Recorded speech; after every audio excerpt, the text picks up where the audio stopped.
Well, many things in this world remain constant today. That is constant confusion, and we could list a number of things. One other thing remains constant is that the world continues to move forward, and that means that this week, what you see is an older young person, or an older Mr. Young, I guess it would be. Happy birthday, Hanok. How are you? Did you you kind of got over to the chair with your cane there? Is it okay? Um, well, at a certain point, I guess that would be necessary. Not quite, but we're getting there. So, the birthday kind of came, kind of went. Yeah. It's let's just say conceptually, birthdays and this particular date, July the 12th, is interesting. Interesting, which is a great euphemism. Yeah, But we have that we is. have a And, I one of the things I got to say is the reason that I love this is because it makes me the younger person in the room, even though you have the name. That's true. That's true. It is. But we do have a birthday to announce. Do Uh-oh. do do do do. You say it's your birthday. Bill Smith. Bill Bill Smith's Smith. got a birthday coming up. All I think right. it is so cute that Bill and Rebecca have their birthdays within weeks of each other. That's so adorable. I don't know how Yeah. they figured that. I don't know if they were picked for each other when they were just infants, but happy birthday, Bill. Um, They probably met around a well somewhere in Colorado, or a snowbank or something like that. So Oral Roberts University, the next best thing. that's true. That's true. Well, talking about a well, Yeah. that is one. So let's just kind of hit the stuff that in the news that's absolutely relevant, especially to you. I'm sure that you are following this news story at every moment of every aspect of it that's coming out. Is that Israel is in the midst of all the confusion going on, is dealing with the question of medical marijuana. Okay. Actually, I have to admit to not following it all that closely. Okay. Um, I do, it's kind of like it wasn't something that I indulged with when it was, illegal. Israel, from what I understand, is one of the leaders in the world in the growth and development and export of medical marijuana. Of And course, Israel is the leader in the world in everything. Why not, why not, lead the world in getting people stoned? I mean, that's I not a guess statement for or against, but it's just kind of funny. Ehud Barak, who was one of our worst prime ministers ever, Yes. uh, who was also a friend of what's his name, the guy that committed suicide, the pedophile in the Oh, U.S. What's Epstein. Yes, Epstein. Yeah, yeah. So there was a picture of Barak visiting him, and it was caught by a photographer, and he had a scarf around his face. He kind of looked like one of the one of Darth Vader's pals, and of Wow. course, see where I stand. Which side of the Force? Clearly, one of my great rabbanim, Yoda. Um, it's funny the way I just said that, Yoda. Yeah, it's like, yeah, we pronounce his name here in Israel. So Barack made a fortune in medical marijuana, but I actually, I have no idea what's going on with that. Well, it's there. It says we'll go to elections. Government faces crisis over cannabis law. So here's another crisis in Israel. It's Uh, it's not a crisis of terrorists in the Shomron and things like that. It's over medical marijuana. Okay, well, moving on. Speaking of previous lifetimes, Hanok, you mentioned something recently, I guess, that got some attention, at least on your side of this. Nobody would ask me about it, but something about breaking glass. And, yeah. Where Yeah, where was the younger young then? okay. We have to. This is actually a great teachable moment, um, to understand not only my headspace over the years, or that of, yeah, that's, we're going there. be afraid, very Folks, afraid. yeah, folks, hide the children and the pets. Okay. So we go back to the Yom Kippur War. This is October 1973. On Yom Kippur, Syria and Egypt launched a synchronized, very well planned, very well executed simultaneous attack on Israel. We had been ignoring the intelligence reports. You have to remember, this is only 6 years after the Six-Day War. Israel was extremely overconfident. But when it was confirmed that we knew the exact timing of the attack, Golda Meir, our prime minister, went to America's Secretary of State, that was Henry Kissinger, and said that Israel was going to launch a preemptive attack. Kissinger said, quote, America will not understand, unquote. Golda Meir didn't give any alarm. The boys on the front lines were caught unprepared, and we were really, really, really beaten around for, it was more than a week. First of all, it took 2 or 3 days for our reserves to be mobilized and gone to the front lines. Yeah. The trauma, we lost close to 2,700 men with almost 12,000 additional casualties in a population of 3.2 million in 3 weeks. Let me explain, since most of our audience are Americans, or at least North Americans, let me explain based on America. The Vietnam War cost the lives of almost 59,000 Americans, largely over a 10-year period of time. America's population at the time was slightly over 250 million people. 250 million, 59,000 over 10 years. If you extrapolated the Israeli numbers into the American scenario, that would have been America losing 250,000 men in 3 weeks instead of 59,000 over 10 years. There wasn't a family in Israel that didn't have a brother, a husband, a father, an uncle, a cousin, a neighbor that wasn't killed or maimed. Some of our wounded were horrifically burned in the tanks. The Soviets had supplied the latest shoulder-held missiles, really decimated our tanks, knocked down our planes, our Skyhawks, our Phantoms. Okay. Israel suffered terribly. We recovered. We were driving towards Damascus and Cairo. America forced us to engage in a ceasefire. Yeah. A separation of forces agreement was put into effect. It's now the spring of 1975. Now, okay, I'm sorry, I'm jumping ahead. Israel rapidly went through our stock of munitions. The Soviets were heavily arming the Syrians and Egyptians, and because the Soviets knew that this was going to happen, they were prepared with a steady supply of weapons. Richard Nixon, America's president, who, by the way, on a personal level, did not like Jews. In fact, on the Watergate tapes, there are, he's constantly complaining to Kissinger that the Jews are out to get him, which is kind of interesting. But anyway, as a counterweight to the Soviets, America started a massive resupply of weapons to Israel. The American cargo planes could not refuel in midair at the time. This is 1973.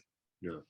But they landed for refueling in the Azore Islands, a Portuguese possession off of Africa. Okay. So it's now 1975. Syria announces they will not renew the agreement and they will go to war with Israel. Israel was still reeling. Portugal announced that should hostilities break out, they would not allow American planes with weapons for Israel to refuel in the Azore Islands. And now we get to our story.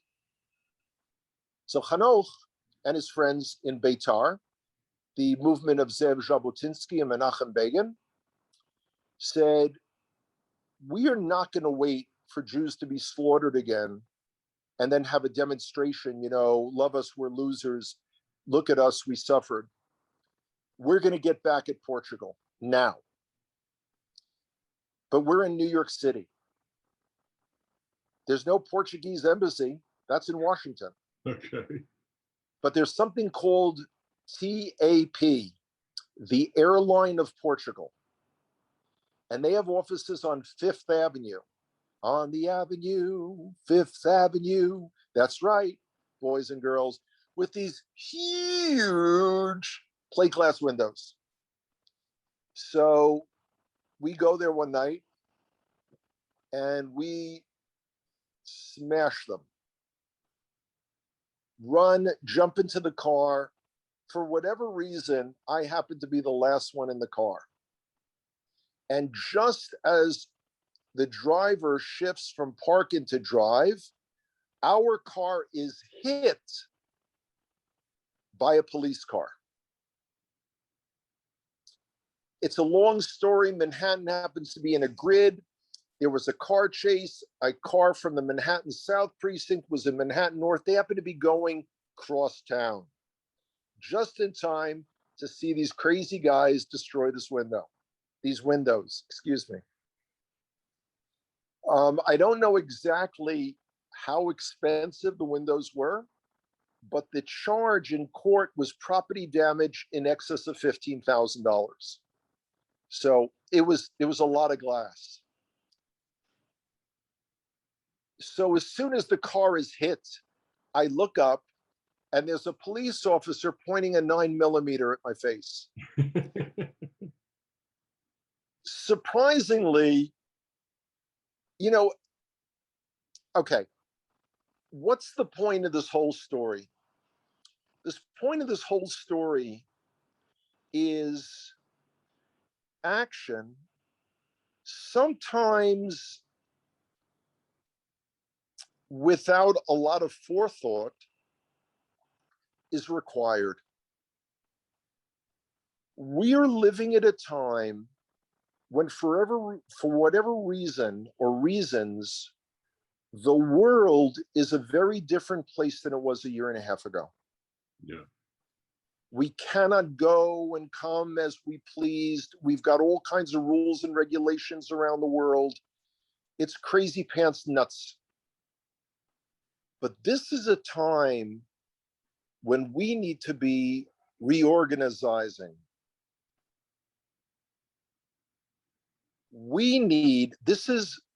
People use the term a global reset. Yeah. And we all object to that for a lot of reasons.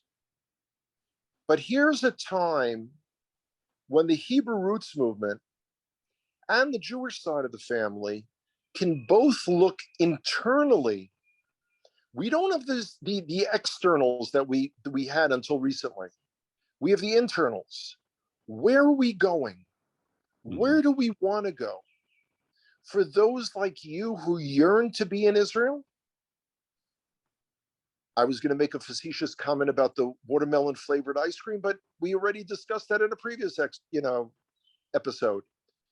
It's a chance to say, what is it that's most important? You've done 2 weekends in a row of major speaking, Mike. And my sense internally is you've got a lot more coming up. You've got more coming up that you don't even realize yet. You're going to have more things within this coming year that you don't even forecast on your plate. How do I know this? Yoda told me. And Yoda's never wrong. Seriously, I've been getting a series of downloads, And it's also a chance for us here on the Jewish side to figure out what we're doing and what's most important. Mm. At a time when worldwide violent anti-Semitism is at a level that hasn't been seen in the world since the 1930s. Worldwide. What is it that Jews do? And this goes back to one of my activist stories, the one that I just told. I reached out to some friends in America and I asked, so they're going around and they're beating up Jews at kosher restaurants. What's happening? Now, in my era, whenever something like that happened, when a Jew was mugged or a rabbi was killed in Crown Heights over Shabbat, we took to the streets. It turns out in America, people began ordering takeout from these kosher restaurants and not going there physically. Mm-hmm. They were afraid. In Europe, you hear people are taking off their kippot, or took them off a long time ago. Yeah. So it's really a chance for both sides of the family to look at ourselves in the mirror and say, who am I? What's important? And what is it that I need to be doing? I want to go back to what you just said, kind of a prophetic word there. I know that I have people listening that are very close to us here that are kind of smirking under their breath a little bit, because there are some things that are happening with ministry, with Cathy and I, that have not been announced yet. You have hints, but not really an understanding yet of where we've been praying about. So I take those words very seriously, and I appreciate those words. That's just on a personal note. I think, Hanok, where we are, what I see right now is an opportunity that's been handed to people to Absolutely. to actually answer the question of, what am I going to do with my brothers and sisters? Exactly. This whole thing we've talked about of Ezekiel 37. Of course, I've gotten in trouble with this. I got kicked off a whole off a radio station one time, because I said that unless you have an understanding, a basic understanding, not the Eddie Chumney understanding, but a basic understanding of Ezekiel 37, you really can't understand Scripture. From Bereshit to, in my instance, Revelation, everything kind of hinges on these two sticks, and that's what I mean. That's what drives you. A lot of what drives me. But we're coming to that place of, what am I going to do with the other stick? Am I going to embrace? Am I going to shun? Am I going to walk in the jealousy and arrogance and suspicion that has been over the years? Or am I going to walk away from that? At Revive, and I have to correct you, I've been on the road for the last 3 weekends, but that's yeah, I know I came back on this last one. I told Cathy, I said, I've come to the realization I've lived most of my life exhausted, and that's fine, whatever.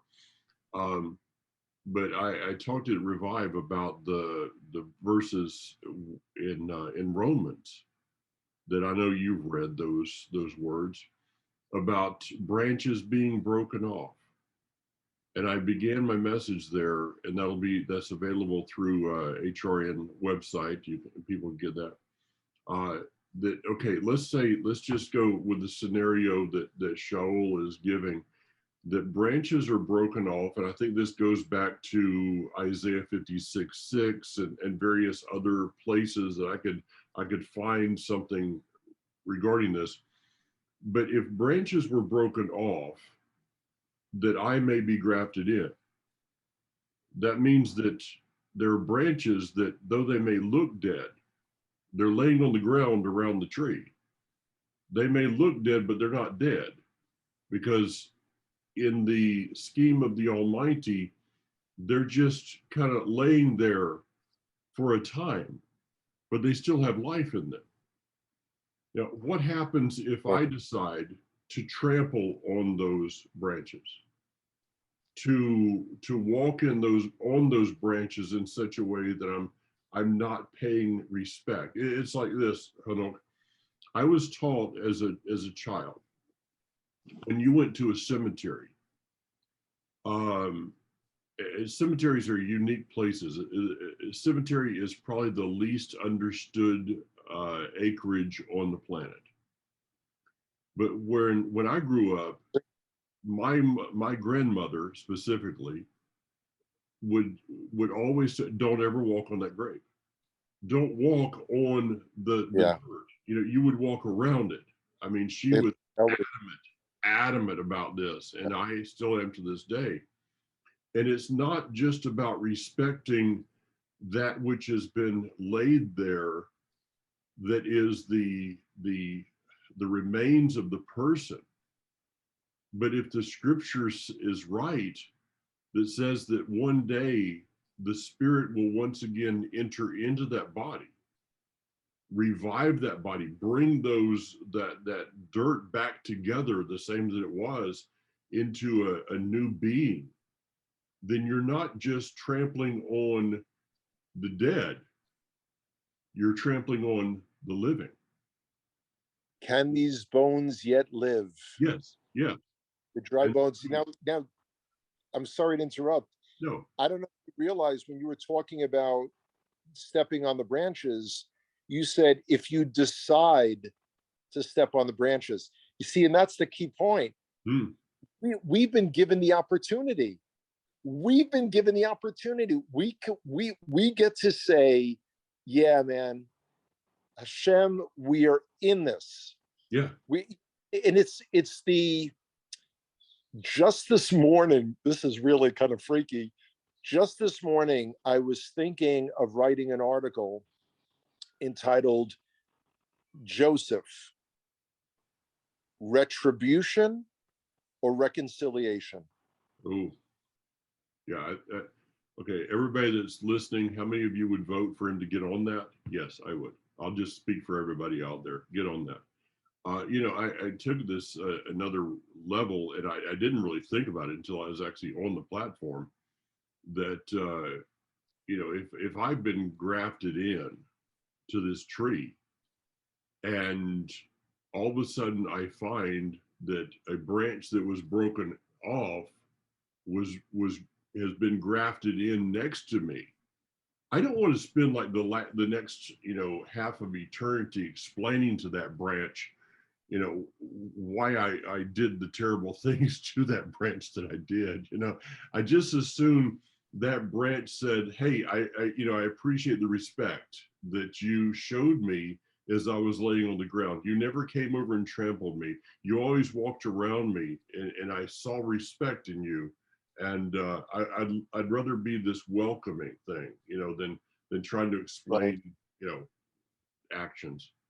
It's really funny that at a time when we all can feel sorry for ourselves, that's the first, like, you know, like someone wrote to me just the other day and said, "Wow, so for 16 months you haven't worked. You must be ready to kill yourself." Seriously, this is an old friend of mine. Okay. So what I wanted to write back is saying, well, thank you for phrasing it that way. Actually, I'm more inclined to want to kill you right now. But it's a sense that with all the negatives, I have gotten more kind of spiritual downloads and insights. And instead of looking at the grim situation, you got craziness in the American government, you got craziness in our government here. I mean, the only really, I mean, okay, let me tell you. Okay, so let me finish my thought. We are right now given, as you said, such an enormous opportunity, Yeah. such a to say we are fully committed. And it's a chance to reinvent ourselves in a way that we hadn't considered before. Now, again, I'm only privy to the little tiny bits that under torture and duress that you've been able to release to me about what y'all are considering. And I gotta say, a year and a quarter ago, if I would have said to you, Michael, I have a vision, you would have said, ah, go on and chase yourself. I mean, really, it's, but this is the time for uncommon thinking Yeah. because we're called upon to be truly an uncommon people.